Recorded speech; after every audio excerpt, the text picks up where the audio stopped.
मोहित खान ने 15 साल में कैसे कमाए 50 करोड़, यूपी पुलिस ने खोले राज, होगी ईडी की एंट्री। डायरी के सफेद पन्ने में लिखी है काली कहानी, सिर्फ दूसरी पास मोहित के हैं कई अवैध धंधे।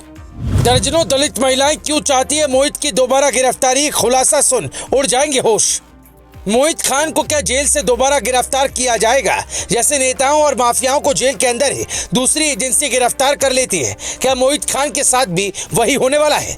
ईडी ऑफिस में मोहित खान के नाम की चर्चा क्यों होने लगी? यूपी पुलिस के बड़े बड़े अधिकारी ये पता करने लगे कि सिर्फ दूसरी क्लास पास मोहित खान 50 करोड़ की संपत्ति का मालिक कैसे बना, किसने उसकी मदद की, किसने कितना पैसा दिया। ये सब एक डायरी में दर्ज है जो पुलिस के हाथ लगते ही मोहित की मुसीबतें बढ़ा देगा। पर अब तक जो थ्योरी सामने आई उसके मुताबिक मोहित ने बेकरी सिर्फ 6 साल पहले खोली थी और बेकरी सिर्फ दिखावे के लिए थी, असल धंधा इसका कुछ और था।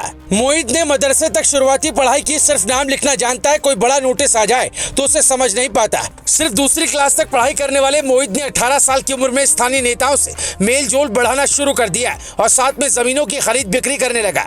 उससे थोड़े पैसे मिले तो उसका लालच बढ़ता गया और बड़े लोगों से परिचय का गलत फायदा उठाकर पहले इसने सरकारी जमीनों पर कब्जा जमाना शुरू किया। उसके बाद एक मॉल पर कब्जा किया जिसमें अभी बैंक चलता है, वहां भी अब बुलडोजर एक्शन की चर्चा तेज हो चली है। जब रसूख बढ़ गया तो इसने 2 समुदायों को भड़काने का काम भी शुरू किया और इस आरोप में जेल भी जा चुका है। स्थानीय दलित महिलाएं कहती हैं कि इसने हमारी जमीनों पर भी कब्जा किया।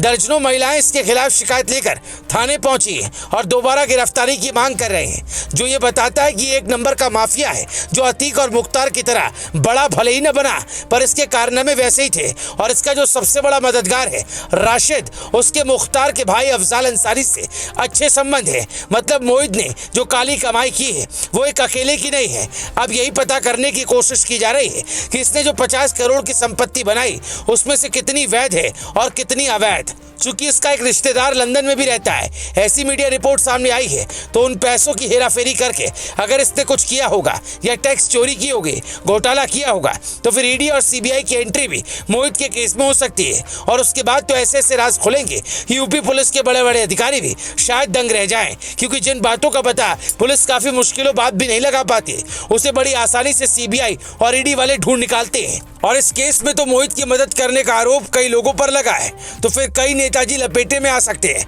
मीडिया रिपोर्ट तो ये तक बताती है कि शुरुआती दिनों में मोहित खान के स्थानीय कांग्रेस नेताओं से इतने तगड़े संबंध थे कि वो कांग्रेस कार्यालय में भी बैठता था।